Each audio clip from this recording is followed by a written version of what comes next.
মহেশতলায় রাষ্ট্রায়ত্ত ব্যাংকে লুঠের কিনারা করল পুলিশ। এক দম্পতি সহ ৩ জনকে গ্রেফতার করল সিআইডি, স্পেশাল অপারেশন গ্রুপ ও ডায়মন্ড হারবার জেলা পুলিশ। কথা বলবো আমাদের প্রতিনিধি পার্থপ্রতিম ঘোষের সঙ্গে। পার্থপ্রতিম, গত সোমবার দিন মহেশতলা রাষ্ট্রায়ত্ত ব্যাংকে যে ডাকাতির ঘটনাটি ঘটে সেই ঘটনার কিনারা করলো পুলিশ এবং এই লুটের ঘটনা ইতিমধ্যে কিন্তু ৩ জনকে গ্রেপ্তার করা হয়, যার মধ্যে রয়েছেন একজন আরিফ হোসেন, দ্বিতীয় হচ্ছে ও আরিফ হোসেনের ভাই সোয়েব হোসেন এবং আরিফ হোসেনের স্ত্রী রুবিনা বিবি। এই ৩ জনকে গ্রেপ্তার করা হয়েছে এবং তাদেরকে জিজ্ঞাসাবাদ করে উস্তি এবং উলুবেড়িয়া থেকে প্রায় ৭৫ লক্ষ টাকা নগদ এবং ৩ কোটি টাকা সোনার গয়না সেটা উদ্ধার হয়েছে।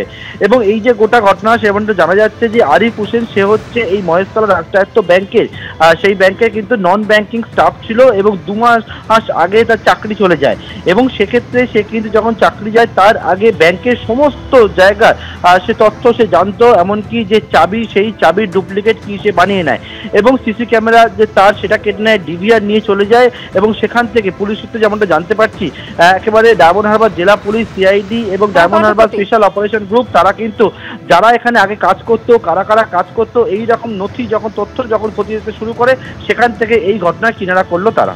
ধন্যবাদ।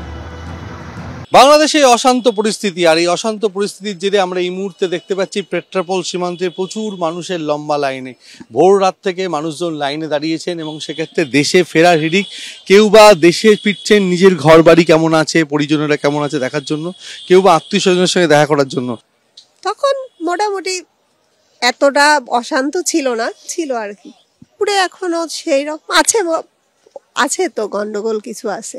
সেই মানে কি আছে, বাড়িতে আত্মীয় স্বজন আছে, আতঙ্ক এতটাই রয়েছেন যে ভালো করে তারা বলতে পারছেন না। শুনেছি ওদিকে খুব অশান্তি হচ্ছে, হিন্দুদের উপরে নির্যাতন হচ্ছে। আমরা ফিরে যাচ্ছি, সরকার বলছে যে বর্ডার নাকি বন্ধ করে দেবে, এই জন্য আমরা ফিরে যাচ্ছি। আতঙ্ক রয়েছে, এখন ওখান থেকে বেঁচে ফিরতে পারবো কিনা এটাই বড় আতঙ্ক। ওখানে তো মিছিলে শুনতেছি ধরে ধরে জবাই করে, এখন যাচ্ছি, এখন জবাই হয়ে আসবো না কি বলতে পারবো না। আমার খুব ভয় লাগছে, দিদিকে যে আবার বাংলাদেশে পাঠাবো সেটা আমি মানে নিজেকে মানে সামনে রাখতে পারছি না যে দিদিকে আসলে পাঠালে যে কি হবে ওখানে জানি না। ভারতের পতাকা নামিয়ে রেখে তাদের পাতে ফেরত পাড়াচ্ছে, তার ভারতের পণ্য বর্জন করতেছে। ভারতের দালাল এটা ওটা বিভিন্ন কথা বলছে, বাংলাদেশের লোক সমস্ত পণ্য বর্জন করবে,